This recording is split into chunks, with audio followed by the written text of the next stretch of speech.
Si bien hay que cuidar a los niños, ciertamente hay algunas ocasiones en las que, más valdría decir, hay que cuidarse de los niños.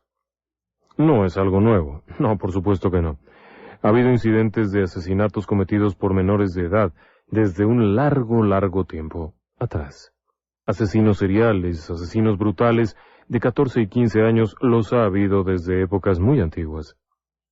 Pero eso no nos deja de sorprender. No nos deja de llenar de asombro, tristeza, preocupación, horror o lo que usted quiera. Relatos del lado oscuro. Historias que otras mentes prefieren ignorar. Y es que, como ejemplo, basta un botón. Abril 23 del año 2006. Vamos hasta un pueblo en Alberta, en Canadá. El lugar se llama Medicine Hat.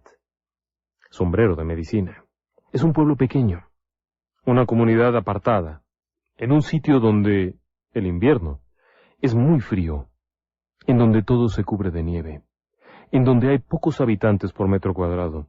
De hecho, es un sitio que, en época de calor, podría ser catalogado como muy bello. Ahí, algo ocurre. Verá, un buen día, una niñita de 6 años decide visitar a unos amigos suyos. Es una familia. Esta familia, los Richardson, viven cerca de ahí. La señora Debra, de 48 años, su esposo, su hijo de unos 8 años, Jacob, con quien suele jugar abundantemente, sobre todo en esta época del año, en abril, que es agradable. Esta chiquilla llega a la casa, toca el timbre y no hay respuesta. Es un domingo por la tarde. Deberían de estar en casa. Por lo que corre hacia la ventana lateral, que da precisamente hacia la habitación de su amigo. Se asoma a través de esta y observa que, bueno, está tirado en el piso. Piensa que está jugando y no la ha invitado. Eso es. Golpea la ventana en varias ocasiones. Pero entonces se percata que también hay sangre y que no responde. Esto le produce ciertamente temor, aun cuando solo tiene 6 años. Es bien consciente de que eso no es normal, y corre hasta casa, en donde alerta a su madre. A gritos le instruye, diciendo que algo horrible debe de haber pasado en la casa de los Richardson, porque ha visto a su amigo tirado en el piso, y hay sangre. La señora decide llamar a la policía. No importa que sea una chiquilla de 6 años, lo que está diciendo es grave. Minutos después la policía llega a la casa, precisamente a la casa de los Richardson. Tocan a la puerta y no hay respuesta, por lo que abren. Al entrar, la escena es muy poco agradable. La señora Deborah Richardson, de 48 años, se encuentra al pie de la escalera que lleva al sótano. Está cubierta de sangre y visiblemente herida, probablemente con arma punzocortante. Su esposo, Mark, ha sido apuñalado al menos unas 20 veces. En la cara, en el pecho, en el hombro, en la espalda. Vaya, ha sido apuñalado hasta en los testículos y las piernas. Es una escena grotesca. Hay una gran mancha de sangre, y su cuerpo está horriblemente lesionado. Es notorio que en este hombre ha habido una hazaña inaudita en el crimen, una forma brutal de cometerlo, un verdadero odio hacia el individuo. Hay manchas de sangre por todas partes. Es evidente que el hombre aquel ha luchado por su vida, porque tiene heridas en las manos, pero no ha logrado salir victorioso. El asesino, se presume, debe de haber sido alguien que lo sorprendió siendo fuerte, ya que Mark, quien yace ahí tirado, es un hombre de unos 70 kilos de peso, unos 70 de estatura. No es exactamente un hombre muy robusto, pero se pudo haber defendido. Las manchas indican que fue de gran violencia el ataque y fue muy rápido.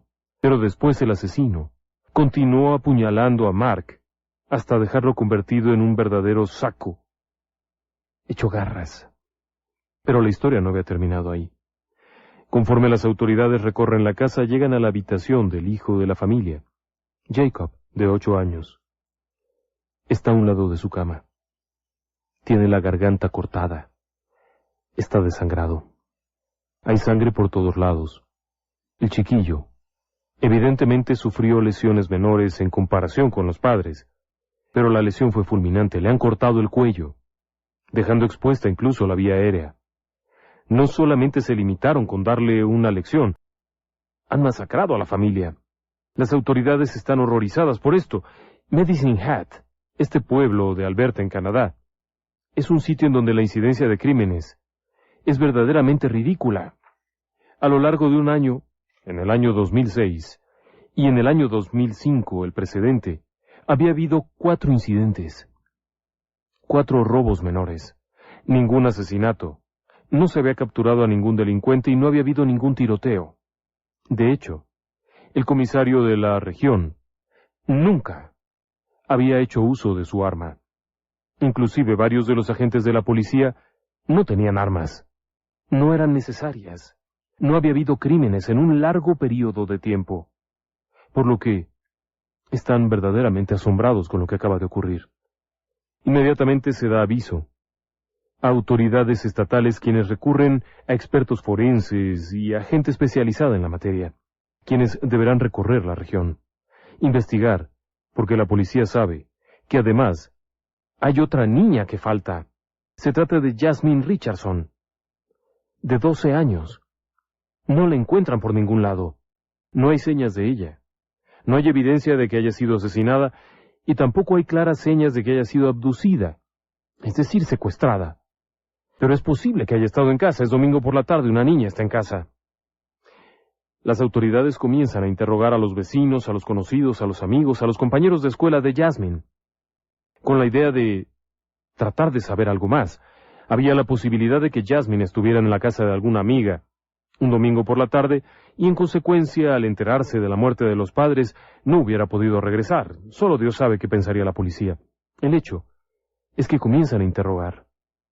Uno a uno los vecinos, uno a uno los amigos, los conocidos, los parientes.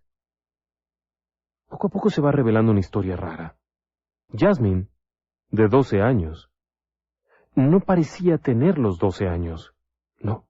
De hecho, se veía mucho mayor. Al menos de unos 16. Era una chica bien desarrollada, físicamente, atractiva, y con algunos contratiempos familiares. Verá, conforme las autoridades van interrogando a los conocidos, se enteran de que Jasmine tenía novio. Sí. A pesar de solamente contar con 12 años, Jasmine había tenido un novio de 23 años.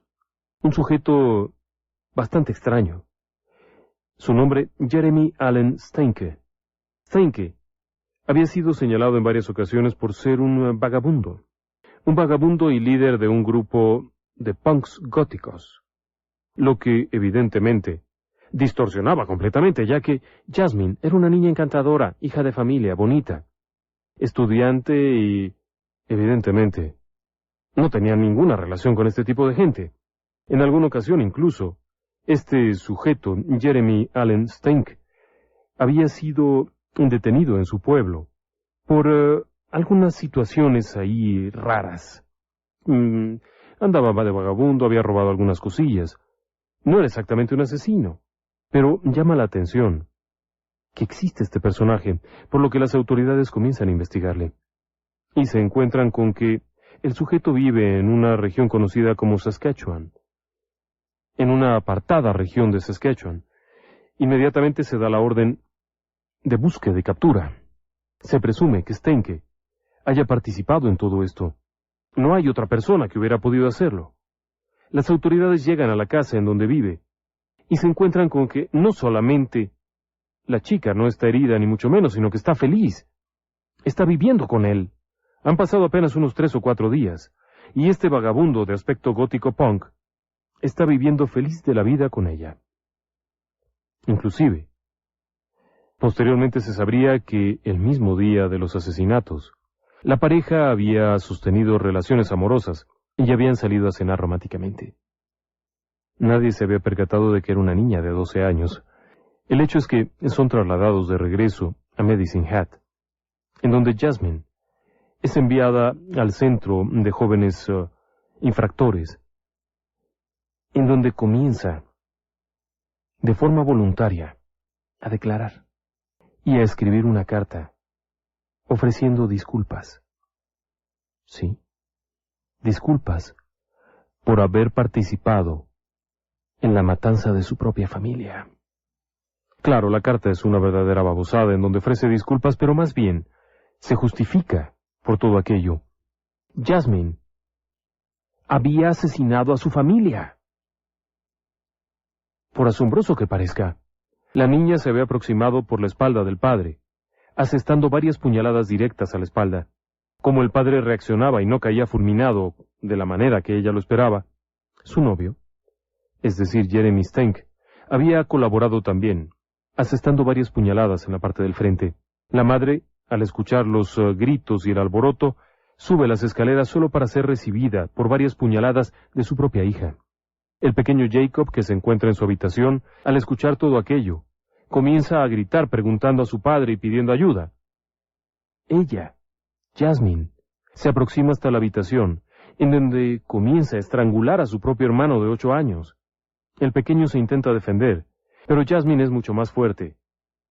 Lo doblega, y como el niño se niega a morir, le corta el cuello. Acto seguido, la pareja de asesinos se lava las manos, recoge sus cosas, ella empaca algunos detalles que requiere. Toma la tarjeta de crédito de su madre, la tarjeta de crédito de su padre, y salen. De camino, pasan a cenar, ¿sí? En un pequeño restaurancillo de Medicine Hat, en donde ambos comparten una romántica velada, de muchas risas, besos y palabras de amor. Acto seguido, toman un autobús que los lleva hasta Saskatchewan, no sin antes pasar por un cajero automático en donde vacían las cuentas. Y desaparecen. La policía queda sorprendida con esto. Era una niña de 12 años. El motivo real de los asesinatos. Simple. Jasmine estaba profundamente enamorada de Jeremy. Cuando el padre observa de qué se trata y conoce al sujeto, inmediatamente se horroriza y lo prohíbe por completo. Le sugiere que no lo vuelva a ver, pero Jasmine inclusive había acordado con Jeremy que se casarían en cualquier momento que pudieran, y que era urgente que escaparan. Evidentemente, algo no estaba bien en su cabeza.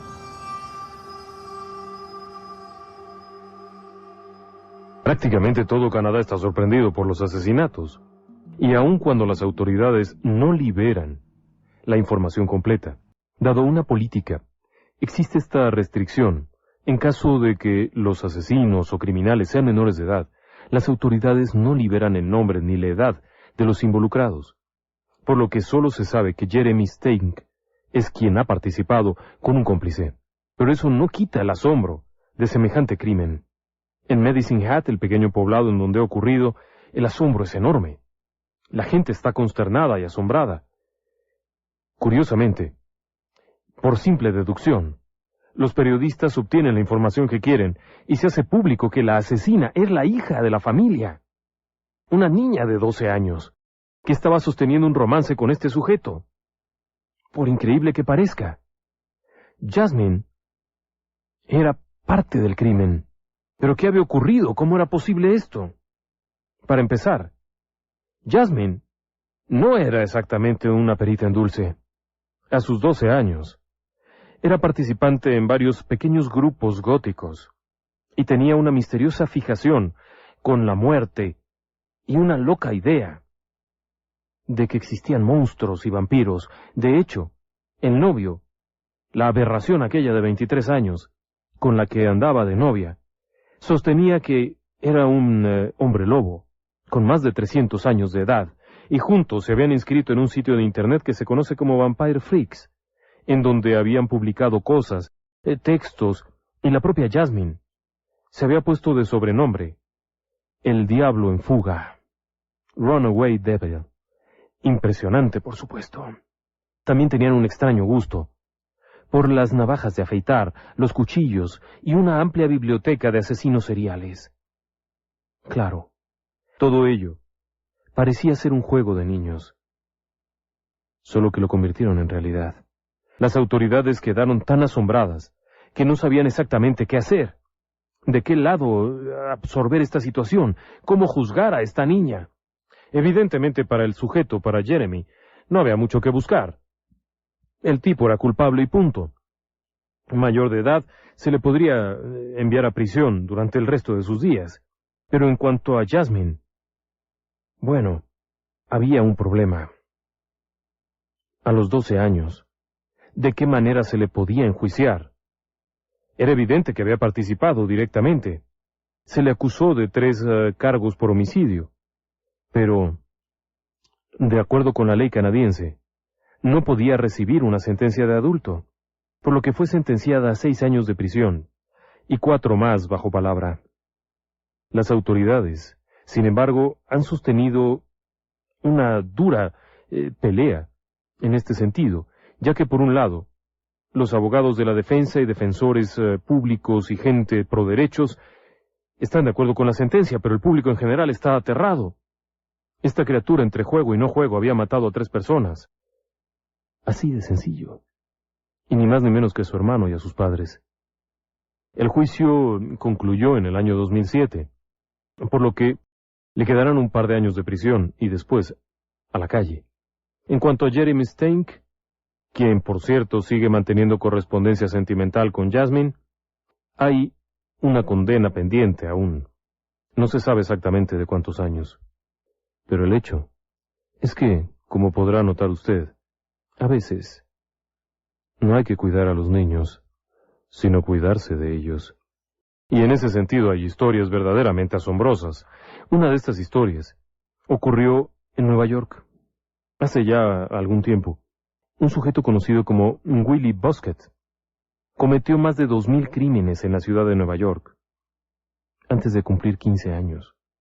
Por ello es que, ahora en México, cuando nos sorprendemos con los jóvenes sicarios, con los niños sicarios, bueno, no es algo nuevo. Cuando la época de las grandes pandillas y de la delincuencia en Nueva York, Willie Buskett pertenecía a una de estas bandas. Dentro de sus crímenes había asaltos, robos, extorsiones y al menos 12 asesinatos por apuñalamiento. Claro, cuando cumplió los 16 años, los crímenes ya se estaban convirtiendo en cosas más graves. Había participado en varias peleas, matando a sus adversarios. Había conseguido armas y, en consecuencia, había comenzado a disparar contra las personas. En el ferrocarril subterráneo, solía formar parte de una banda, en donde, por la noche, cuando prácticamente no había nadie, asaltaban a los pasajeros. Este sujeto, Willie, era el encargado de matarlos, con una hazaña asombrosa e inaudita, hasta tal punto que el día que fue capturado, las autoridades quedaron asombradas de ver cómo el chico reía, en medio de una arrogancia increíble. Sí. Al momento de ser detenido, Willie Buskett contaba con 16 años, y sonriente, respondió que no estaba preocupado, porque las leyes lo protegían, y solamente sería mandado a prisión hasta cumplir los 21 años. Así que, en realidad no le preocupaba lo que pudiera pasar. En cuanto saliera, volvería a hacerlo. El caso Willie Buskett significó un cambio en la política de las autoridades norteamericanas. Precisamente en Nueva York se instituyó la ley Willie Buskett, que permitía que jóvenes peligrosos, considerados como asesinos o delincuentes de alto nivel, fueran procesados como adultos desde la edad de 13 años. En consecuencia, bueno, Willie fue condenado a cadena perpetua hasta el día de su muerte. No se sabe exactamente cuántas personas mató. No se sabe exactamente cuántas veces robó, pero al menos se le pudo comprobar que había participado en 17 homicidios y al menos en 2000 crímenes diferentes. Todo esto en un periodo que inició a los 14 años y que culminó ni más ni menos que a los 17 con su captura. Hay que cuidarse de los niños. Eso no es todo. ¿Recuerda usted al famoso Ed Kemper? Eddie. Bueno, cuando cumplió 15 años, Ed Kemper asesinó a sus abuelos.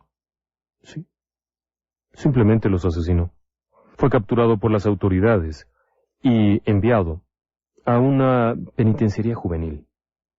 Evidentemente se envió con un psiquiatra, se le dio tratamiento. El psiquiatra indicó que el chico era un psicótico paranoide. Fue enviado a un hospital mental para tratamiento. A partir de ello, bueno, Ed Kemper, que en aquel entonces tenía 15 años, aprendió que la gente podía, de alguna forma, quedar convencida, particularmente los doctores, de que se había recuperado. Y así lo hizo. Observando la manera de comportarse de otros chicos, quienes iban a ser liberados, Ed Kemper verdaderamente se convirtió en un maestro del disfraz, encubriendo sus negras intenciones. Claro, eventualmente los psiquiatras decidieron que estaba recuperado. ¿Sí? Incluso, unos 5 años después, a la edad de 20, fue liberado. Claro, bajo supervisión, sí. Los médicos recomendaron que no fuera enviado a su casa, pero fue enviado a su casa. Curiosamente, a los 25 años, Ed Kemper fue capturado nuevamente, después de haber asesinado y desmembrado a 8 mujeres más. Los mismos doctores que le habían dado tratamiento tuvieron que testificar, declarándolo absolutamente insano. Un panel de psiquiatras lo envió a prisión de por vida. ¿Qué le parece?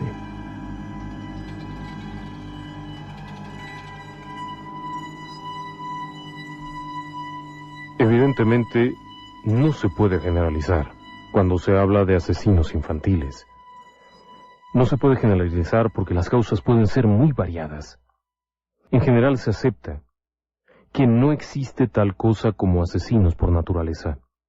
La gran mayoría de los psiquiatras, psicólogos, sociólogos y analistas del comportamiento humano coinciden en apuntar eso. No hay tal cosa como un asesino natural. No hay alguien que nazca con el instinto de matar. Sin embargo, sí hay personas con una cierta susceptibilidad o alguna forma de desorden mental que, combinado con un ambiente hostil, pueden generar un impulso muy marcado hacia el homicidio. Hay ciertos factores. Por ejemplo, el que un pequeño no sienta seguridad. El sentirse indefenso lo lleva a convertirse en un ser humano a la defensiva. Combinado esto con algunos otros factores, como por ejemplo, el miedo, la exposición continua a la violencia y, por supuesto, la falta de empatía hacia los otros. Esto se debe a que un niño que reprime sus sentimientos con frecuencia también inhibirá la habilidad para, de alguna forma, sentir amistad hacia otros, sentir cariño hacia otros. Vaya, se rompe el vínculo social. Evidentemente también afecta el que haya sido abusado de pequeño, que haya tenido una familia agresiva, que haya vivido en un ambiente de estrés dentro de casa o un ambiente de estrés en la propia escuela. Tener ciertos desórdenes mentales es una parte interesante del asunto. En una buena parte de los casos se ha podido determinar que las criaturas ya tenían alguna suerte de desorden mental, desde patologías psicóticas, esquizofrénicas, vaya, una gran variedad de trastornos. Pero también el ambiente hostil ha sido la clave en muchos de estos casos. No necesariamente los juegos de video violentos, no. Esto, sin embargo, también puede influir. Es prácticamente familiarizar a un pequeño con la idea de la muerte y de la violencia. El continuo acceso a imágenes violentas, a música violenta y a textos violentos pueden desensibilizar a la criatura. Si ya de por sí tenía alguna suerte de afectación en un entorno hostil y teniendo acceso a estos materiales, bueno, el asunto está perfectamente claro. No es que fuera malo por naturaleza, no hay tal cosa. Sin embargo, todos los factores se pusieron en su contra, y esto lo lleva a tener, primero, una ira contenida, tener muy baja resistencia a la frustración, miedo. Y eso es un cóctel pavoroso. Y si a eso le suma, por ejemplo, en los Estados Unidos, el fácil acceso a las armas, entonces no se puede esperar más. La lista de asesinos infantiles es impresionante. Es enorme. Uno tras otro. Han aparecido, al menos en los últimos 100 años, más de 100. Así de simple. Tan solo en los Estados Unidos. Pero el fenómeno no es privativo de la Unión Americana, no. El fenómeno también se ha dado en Inglaterra, Francia, España, México. Es algo recurrente. Y hay ciertos tipos, incluso se pueden catalogar. Por ejemplo, puede haber niños asesinos de bandas. El caso del sicario de aquí de México. Era parte de una banda, estaba comprometido con una banda delictiva y en consecuencia seguía un ejemplo. Y tenía que cumplir una meta para estar a la altura de los demás miembros de la banda, en donde había encontrado un cierto resguardo y reconocimiento que familiarmente no tenía. Otro, los asesinos de familia, quienes matan a su propia familia, por razones distintas a un accidente, por razones que pueden ser desde presión, abuso, odio, el exceso de control, vaya, absolutamente asombroso. Hay un caso para helarle la sangre a cualquiera. Un chico de 14 años se pone de acuerdo con su hermano para asesinar a sus padres. Sí, así de sencillo. Y lo hacen.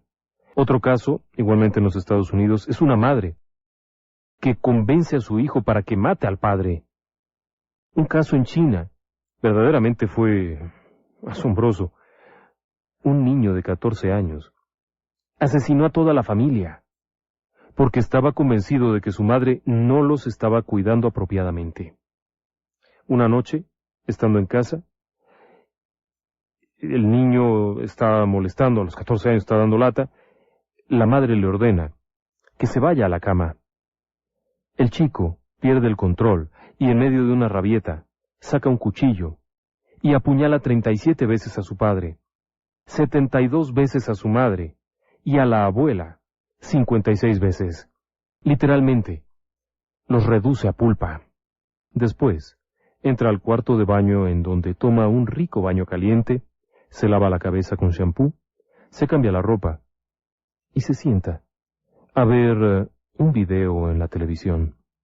Cuando las autoridades llegan, el chico está sentado mirando la tele. ¿Qué le parece? Hay otro caso, por ejemplo, el caso de los cultos de carácter oscuro y demoníaco, en donde los miembros se involucran en una creencia común que lleva a la muerte. Ese es un caso muy delicado. Los cultos pueden ser absolutamente absorbentes y obligan al menor a hacer algo que le dé entrada al culto, a la banda o al grupo. Con frecuencia involucra muerte. Hay otros casos, por ejemplo, el de las patologías, que es una amplia gama de posibilidades. Puede ir desde trastornos mentales, problemas obsesivos compulsivos, psicóticos, bueno. Es una larga lista de cosas. Es difícil de entender. Pero tal como lo decía yo al principio del programa, a veces no hay que cuidar a los niños sino cuidarse de ellos.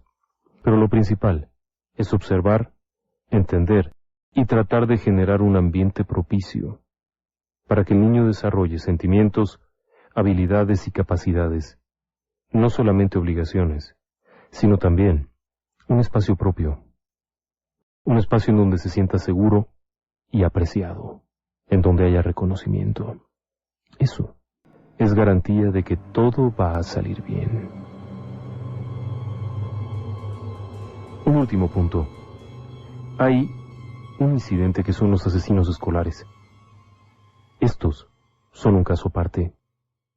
Es uno de los fenómenos más complejos que se ha dado, y quizá de los más violentos.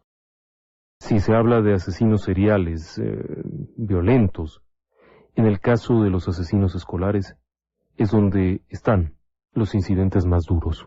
Habrá tiempo de platicar de ello, porque ahora mismo se nos ha acabado el programa. Y solo me resta despedirme de ustedes aquí, en Relatos del Lado Oscuro. Buenas noches.